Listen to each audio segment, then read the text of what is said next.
আসসালামু আলাইকুম বিয়ার, সবাই কেমন আছেন? তো লাজিত লাইফস্টাইল ব্লগতে আপনার সবাইকে স্বাগতম। তো নতুন একটি দিনে নতুন একটি সকালে আপনাদের মাঝে নতুন একটি ভিডিও শুরু হলাম। ভিডিওটি আশা করি সবাই দেখবেন আর লাইক কমেন্ট করবেন। আপনাদের লাইক কমেন্টে আমার একটি ভিডিও বানানোর অনুপ্রেরণা।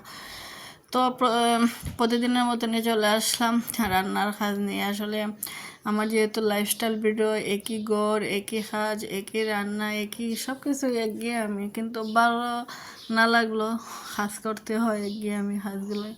তো আজকে মেয়ে বলতেছে, আম্মু আমি তো হালিম হইতাম, যেহেতু মেয়ে বাসায় আসছে, ওরও স্কুলও খুলছে, তো বলতেছে হালিম হওয়ার জন্য।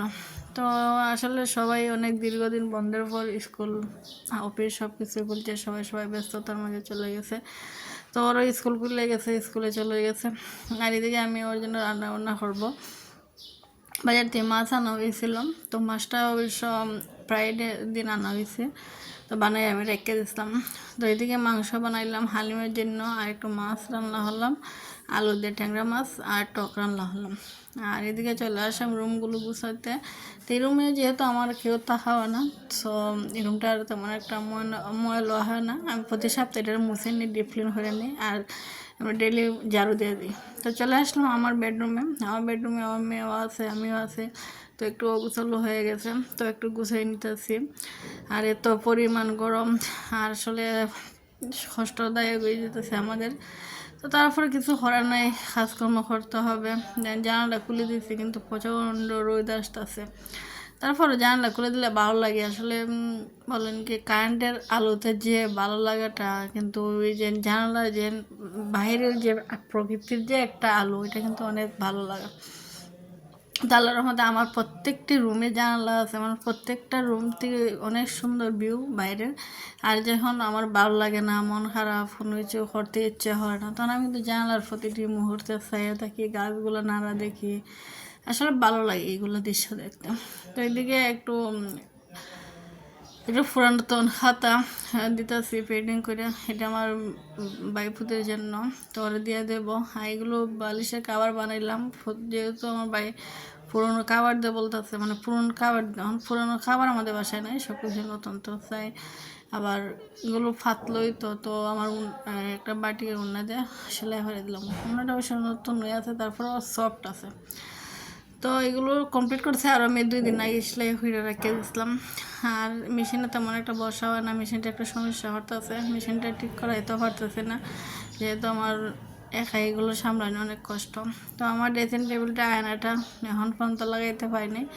আসলে আমাদের মধ্যবিত্ত ফ্যামিলিগুলো অনেক হিসাব নিকাশ করে জীবনে চলতে হয়, উঠ করে সব কিছু আমরা করতে পারি না, চেষ্টা করলেও পারি না।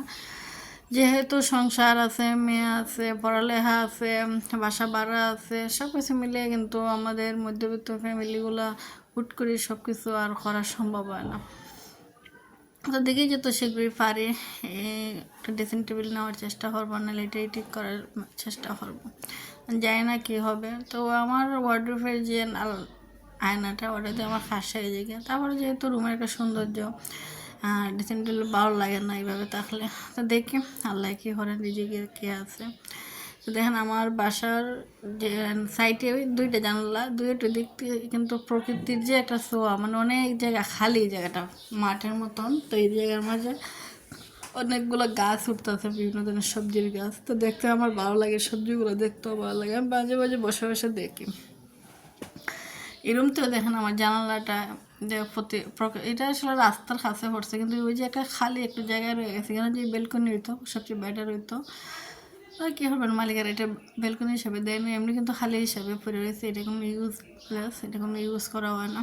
তো এমনি এটা মানে বারান্দার মতন রাখি, বৃষ্টি আসলে বৃষ্টি ভরে, যেহেতু এটা কোনো আর কাজে লাগে না। তো এক এক করে সব কিছু রুমগুলো গুছিয়ে নিলাম। তো যে মাংসটা রান্না করে রেখে দিছি, এইদিকে রান্নার জন্য আমি দুপুরে এইগুলো রেডি করে রাখছি। যেহেতু রান্নাটি কিন্তু দেখবেন অপরা ভাইয়া যারাই বানান, অনেক সময় কিন্তু প্রায় 2 ঘন্টা 3 ঘন্টা রেডি করে রাখবেন, তো দেখবেন একবারে সফট হইব আর ফুলবে, আর অনেক সুন্দর হইব, একবারে বাজারের মতন। তো ভালো থাকবেন, আসসালামু আলাইকুম।